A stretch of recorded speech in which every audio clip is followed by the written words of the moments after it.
everyone, welcome back to yet another episode of GenAI Vlog. So previously we talked about the concept of creating this database using SQLite, and how it's working is we create a connection called example DB, and this is going to create a table, and we can check if the table exists. We can create a table if it does not, and then we can insert the data according to this kind of schema, right? The way we can insert the data is to sending this array of tuples, and these are stock data that's just made up on the spot as a toy data, and it looks like this. So you can use SQL code to insert the stock data one by one. And after that, you can commit it, and you're going to get data into the database. So we talked about how to set this up previously. Now the idea is you can actually execute SQL against this toy database and retrieve some data back. So that all sounds good, but here we have an executive, program manager, right, project manager, or some sort of a stakeholder that want to talk to this data, but they don't know how to code, right? They're non-technical folks that require our help. Instead of having them go through a data engineer, instead of having them to go through a programmer, a developer, what if we have some sort of process that's completely automated that allows them to use natural language to interact with this data? Wouldn't that be nice, right? And that's why we're here today. We're going to unpack what it's like to use Mistral AI to come up with a code and to use the WYN-Agent package to build an agentic framework such that we can allow stakeholders, non-technical folks, to talk to this data and get some feedback, get some plot, get some visualization. So with that being said, let's get things started. So on the left-hand side, I have this example.db, and everything is in there. Next step from here, I'm going to install WYN-Agent, pip install, just like that. This will get the package in here into the Python environment. All we need is to import it, set up the API, and we're good to go. So let's do that. Let's set up the API. And after that, we can instantiate the agent. Here I have a chatbot class object that's directly come from WYN-Agent package. And we're going to instantiate this bot instance. And after that, we just need to call run Mistral agent. The protocol here I'm giving this agent is you're always good at reasoning. That's what you always provide. Your answer starts from think, so that provides a reasoning, and then lands on the response. There's an example.db file locally created using SQLite. And then here, maybe I specify that the name of the data table is called stocks.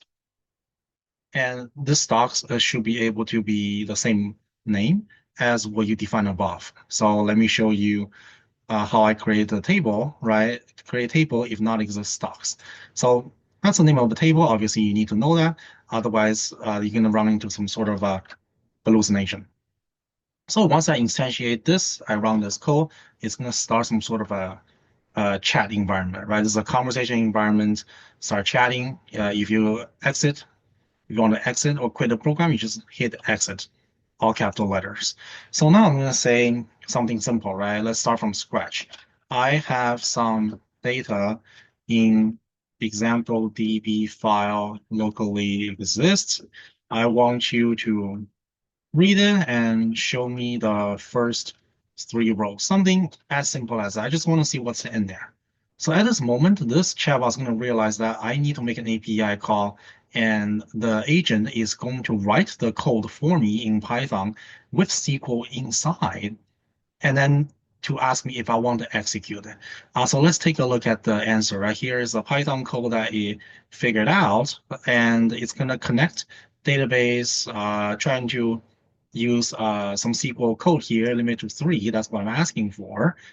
Fetch it, and then maybe return it, something like that, right? And then whatever it's returning, it's just printed out, as simple as that. So it asks me what name you want to save for the script. I'm going to say test1. And it's asking me, hey, you want to execute it or not? Capital Y to be yes. So that's what I'm doing. Enter. And then boom, it prints out a couple of things here. And then on the left-hand side, the same directory, you see this test1.py that's being created. If you double click on that, you can verify everything here, right? So If you want to fact check something, make sure there's no hallucination, you can ask your programmer, ask your developer to fact check everything in here to make sure there's no hallucination, which I don't think so. I think it did exactly what I tell it to do, right? This is the first three rows of the data. Now I have some sort of idea, right? So now I want to plot some plot. So I say something simple, right? The first column looks like date. So I want a time series plot with x-axis to be date. The y-axis should be each stock buy or sell. You can use second column and third column to do this. Save the plot for me. Right. So you get the idea, right? So I want to plot a plot. I want to save the plot. That's it. That's all I know because I'm non-technical, right? I just want to plot a plot. So same thing. This chatbot is going to realize this is going to be a code agent problem. It's going to ask the code agent to write the code for us. Obviously, going to be Python code. It can be executed, it can be saved. Inside the Python code, there might be some sort of SQL query. So let's evaluate this a little bit, right? To execute this task, it created this Python code for us. And this inside of this Python code, it sets up the connection. There's some sort of a SQL query here, right? And then here it's the time series plot. And then make sure that in the end we save it. Great. So that's what I'm asking you to do. If fetcher data, right? Stocks is the name of the table. Great. Example.db is a directory of a Word database. It's great. And then plot. Okay, so let's save it, right? So test two is the second test. And then hit capital Y to be yes. Boom, there we go. Execute it. I think we have a fail script here. We have test two. I think test two is created. But I think we have some sort of error. That's okay, right? Let's debug this a little bit. There's an error. Please add print statement to previous script to allow it to fail gracefully. Right? I actually want this to happen because I want to show you guys if you have an error, that's okay, right? We can debug with the agent, and we can debug with the code generator. So it shouldn't be the end of the world. Okay, so I think the first function should probably be okay. The database and the table are controlled in the input argument. So I'm not too worried about that. Once that's created, I think it comes to the date column. Date column might need to be defined clearly. And then we also have the stock column. That might also need to be defined clearly. So I don't think those two things are defined very clearly right now. So if we run this code, these two things, the script is not going to know that. So let's run it just in case. We're going to run P3. Obviously, we expect that this doesn't work, but we want to see what the error is. So I run it. It's going to say it cannot find it because the data is fetched successfully, but we cannot create a plot. And the error is a date column. And that makes perfect sense because the column is not called that, right? So let's go back to the database a little bit. This is why we need to have some sort of schema. So you and your data engineer need to have some sort of a contract with what a schema looks like right now, which in this case, we don't know because I did not tell it, right? So date text, trans text, symbol text, quantity real, price real, right? These are good things to know. So I can probably just use prompt engineer. I can grab that, and then, or I can even just take the whole SQL code to tell that to the chatbot, right? I can say something like this. I can say, I asked my engineer, and he told me this is the SQL query he used to create the database. Paste it in there, just like that. Can you update the script to extract the right column?